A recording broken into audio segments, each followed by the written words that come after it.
بسم اللہ الرحمن الرحیم الحمد للہ وکفا وسلام علی عباده الذین اصطفى اما بعد فاعوذ باللہ من الشیطان الرجیم بسم اللہ الرحمن الرحیم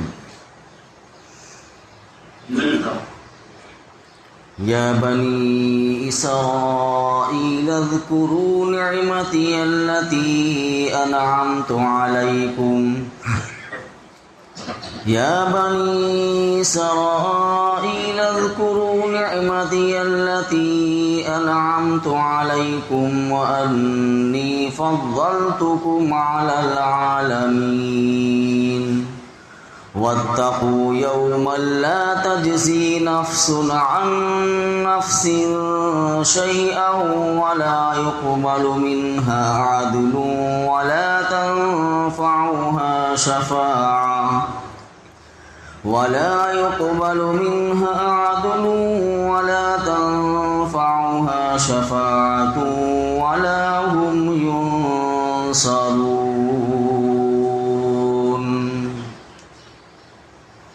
یہ سورہ بقرہ کی آیت نمبر 122 اور 123 ہے۔ اللہ رب العزت ارشاد فرماتے ہیں، اے بنی اسرائیل، میری نعمت کو یاد کرو جو میں نے تم کو عطا کی تھی، اور یہ بات یاد کرو کہ میں نے تم کو سارے جہانوں پر فضیلت دی تھی، اور اس دن سے ڈرو جس دن کوئی شخص بھی کسی کے کچھ کام نہیں آئے گا، یعنی نہ تو کسی سے کسی قسم کا فدیہ قبول کیا جائے گا اور نہ اس کو کوئی سفارش فائدہ دے گی اور نہ ان کو کوئی مدد پہنچے گی۔ اصل میں یہ آیت کریمہ جو ہے اس سے پہلے آیت نمبر 47 پر گزر چکی ہے اور آیت نمبر 48 پر بھی گزر چکی ہے۔ 47 اور 48 آیت نمبر پر اللہ رب العزت کا یہ مضمون گزر چکا ہے بنی اسرائیل کے بارے میں۔ اب دوبارہ سے یہاں اللہ رب العزت اسی آیت کو بعین ہی تھوڑا سا ترمیم کے ساتھ اور تھوڑا سا اس میں اللہ رب العزت نے یہ کہہ لیجئے کہ تھوڑی سی اور وضاحت کی ہے اس میں اسرائیل کے بارے میں۔ یہاں دوبارہ سے اس آیت کو اللہ رب العزت لا رہے ہیں بنی اسرائیل کو یہ بتانے کے لیے کہ دیکھو میں نے تمہارے اوپر کتنا احسان کیا ہے۔ یعنی بنی اسرائیل کے تاریخ کے آغاز میں سب سے پہلے اللہ رب العزت نے بنی اسرائیل کو یاد دلایا تھا کہ اللہ تعالیٰ نے تم پر کیسے کیسے احسانات کیے تھے، حتیٰ کہ تمہیں اس وقت کے اہل دنیا پر فضیلت عطا کی تھی اللہ رب العزت نے۔ یعنی ساری دنیا میں تم ہی توحید کے علم بردار اور دعوت دین کے امانت دار تھے، تمہیں اللہ رب العزت نے حامل دعوت امت بنایا تھا اور اس کا فریضہ تم کو سونپا گیا تھا، اور ساتھ ہی یہ بھی وارننگ اللہ رب العزت کی طرف سے دی گئی تھی کہ اپنی ذمہ داریوں کے حوالے سے ایک ایسے دن سے بھی تمہیں واسطہ پڑنے والا ہے جس دن کوئی کسی کے کچھ کام نہیں آئے گا۔ ذمہ داریوں کی کوتاہی کی صورت میں اگر گرفت ہوئی تو نہ کوئی سفارش چلے گی اور نہ کوئی معاوضہ قبول کیا جائے گا۔ لیکن تم نے ان ذمہ داریوں کے ساتھ جو سلوک کیا اور اپنے منصب کی جو ناقدری کی ہے، اور جس قدر تم نے اپنا مذہبی چہرہ یا ملی چہرہ بگاڑا ہے، اور جس طرح تم نے شریعت کا یہ کہہ لیجئے کہ پیرہن تار تار کیا ہے۔ گزشتہ یہ دیکھ لیجئے 10 رکوع کے اندر، آپ روزانہ تفسیر سن رہے ہیں، 10 رکوع کے اندر اللہ رب العزت نے اس کا پورا مفصل تذکرہ بنی اسرائیل کا کر دیا ہے، جس سے خوب اندازہ ہو جاتا ہے کہ بنی اسرائیل اب اس قابل نہیں رہے کہ وہ اپنے عظیم منصب پر فائز رہ سکے۔ اب دوبارہ ان آیات کو لا کر پھر اللہ رب العزت ان کو یاد دلا رہا ہے کہ تمہیں اللہ نے ایک عظیم منصب دیا تھا اور ساتھ ہی اس کی باز پرس کے سلسلے میں تمہیں آگاہ بھی کیا تھا، لیکن تم نے کیا کیا؟ تم نے چند ایسے غلط تصورات اپنے لیے بٹھا لیے جس نے تمہاری دینی زندگی کو تباہ کر کے رکھ دیا۔ تم نے اپنے منصب کی نزاکتوں کو تو کیا ملحوظ رکھتے، تم تو عام انسانوں کی سطح سے بھی نیچے گر گئے، لیکن تمہیں آج بھی یہ پندار سہارا دے رہا ہے کہ تم اللہ کے نبیوں کی اولاد ہو، بلکہ اللہ کے بیٹے اور اس کے چہیتے ہو۔ دنیا میں کوئی قوم تمہاری ہمسر نہیں ہو سکتی ہے، اور آخرت میں تم سے کوئی باز پرس نہیں ہوگی، اور جہنم میں تم نہیں جاؤ گے۔ تمہاری اس غلط فہمی کو دور کرنے کے لیے ہم تمہارے سامنے تمہاری تاریخ کا پہلا باب اللہ رب العزت کہہ رہے ہیں کھول کر رکھ رہے ہیں، جس باب کے نظروں سے اوجھل ہو جانے کے باعث تم نے فکری اور عملی گمراہی میں تم سب مبتلا ہو گئے۔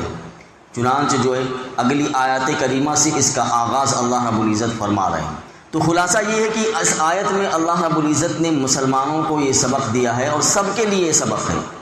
کہ اللہ تعالیٰ کی نعمتوں کے ملنے پر ہم نعمتوں میں غرق نہ ہو جائیں، یعنی جو اللہ رب العزت کی طرف سے انعامات ہو رہے ہیں، جو اللہ رب العزت کی طرف سے نعمتیں مل رہی ہیں، ان نعمتوں میں پڑھ کر انسان بالکل غرق نہ ہو جائے، بلکہ ان نعمتوں کے استعمال کرتے ہوئے اللہ رب العزت کا شکر بھی ادا کرنا چاہیے۔ اور اللہ تعالیٰ کی ان نعمتوں کو یاد کرنے کا نتیجہ یہ نکلے گا کہ دل میں شکر کی کیفیت پیدا ہوگی، اور رب ذوالجلال کی عظمت کا احساس بھی دل میں پیدا ہوگا، کیونکہ اللہ کے یہاں قانون ہے لئن شکرتم لازیدنکم۔ اللہ رب العزت فرماتے ہیں کہ اگر تم میری نعمتوں کا شکر ادا کرو گے تو میں ان نعمتوں کو بڑھا دوں گا۔ دوسری آیت میں اللہ رب العزت فرماتے ہیں واتقوا یوما لا تجزی نفس عن نفس شیئا ولا يقبل منها عدل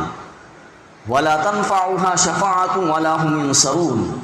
اللہ رب العزت کہتے ہیں اور اس دن سے ڈرو جس دن کوئی شخص بھی کسی کے کچھ کام نہیں آئے گا، نہ کسی سے کسی قسم کا فدیہ قبول کیا جائے گا، اور نہ اس کو کوئی سفارش فائدہ دے گی، اور نہ ان کو کوئی مدد پہنچے گی۔ دیکھیے اللہ رب العزت نے اس آیات میں اس دن سے ڈرایا ہے جس دن کوئی شخص جو ہے کسی شخص کے کسی کام نہیں آئے گا، اور نہ کسی سے یعنی کسی قسم کا معاوضہ قبول کیا جائے گا۔ جیسے دنیا میں جو ہے انسان کیا کرتا ہے، دنیا میں انسان اگر کہیں پھنس گیا ہے تو رشوت دے کر یا جرمانہ دے کر آدمی اپنی جان بچا لیتا ہے یا چھڑا لیتا ہے، اور اللہ رب العزت کہتے ہیں کہ وہاں یہ سب نہیں چلے گا، اور نہ کوئی سفارش کام آئے گی اور نہ کوئی مدد کی جائے گی۔ جیسے کہ بڑی آسانی کے ساتھ دنیا میں لوگ جو ہے ایک دوسرے کی ناجائز سفارش بھی کر دیتے ہیں، اور سفارش کی بنا پر اس کا کام ہو جاتا ہے، تو اللہ رب العزت کہتے ہیں کہ یہاں وہ سفارش بھی نہیں چلے گی۔ قرآن مجید میں جو ہے متعدد مرتبہ کئی آیتوں میں اللہ رب العزت نے اس حقیقت کو بیان کیا ہے کہ قیامت کے دن کوئی بھی شخص کسی کے کچھ کام نہیں آئے گا، اور اس کے ساتھ یہ بھی اللہ رب العزت نے بار بار لوگوں کو بتانے کے لیے قرآن کریم میں بار بار اس کا تذکرہ کیا ہے کہ قیامت کے دن کسی سے قسم کا کوئی بھی فدیہ نہیں لیا جائے گا، اور نہ کوئی کسی کو اپنی مرضی سے یعنی اس کی مدد کر پائے گا وہ، جیسا کہ جو ہے اور بھی آیتوں میں اللہ رب العزت نے اس طرح کی آیتیں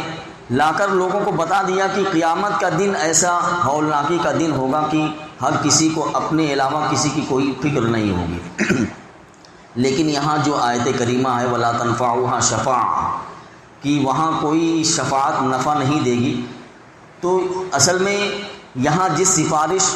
یا شفاعت کا ذکر ہے کہ قیامت میں وہ مفید نہیں ہوگی، کارآمد نہیں ہوگی، وہ ان کے لیے ہے جو صاحب ایمان نہیں ہے۔ لیکن اہل ایمان کو انبیاء اور اولیاء وغیرہ کی شفاعت سے قیامت میں نفع ہوگا، جیسا کہ قرآن کریم کے دوسرے مواقع اور نبی کریم صلی اللہ علیہ وسلم کی احادیث صحیحہ سے ثابت ہے، اور اہل سنت اور والجماعت کا اجماعی عقیدہ یہی ہے کہ رسول اللہ صلی اللہ علیہ وسلم کی سفارش امت کے حق میں قبول ہوگی، اور انبیاء بھی سفارش کریں گے، اولیاء بھی سفارش کریں گے، اور جو نیک لوگ ہوں گے اللہ رب العزت ان کی بھی سفارش قبول کرے گا۔ تو یہاں ان لوگوں کا ذکر ہے جو ایمان والے نہیں ہیں، اہل ایمان کو انبیاء اور اولیاء اور نیک لوگوں کی شفاعت قیامت میں نفع دے گی۔ تو دعا کیجئے کہ اللہ رب العزت ہم کو بھی اپنے احسان مند اور شکر گزار بندوں میں شامل فرما لیں۔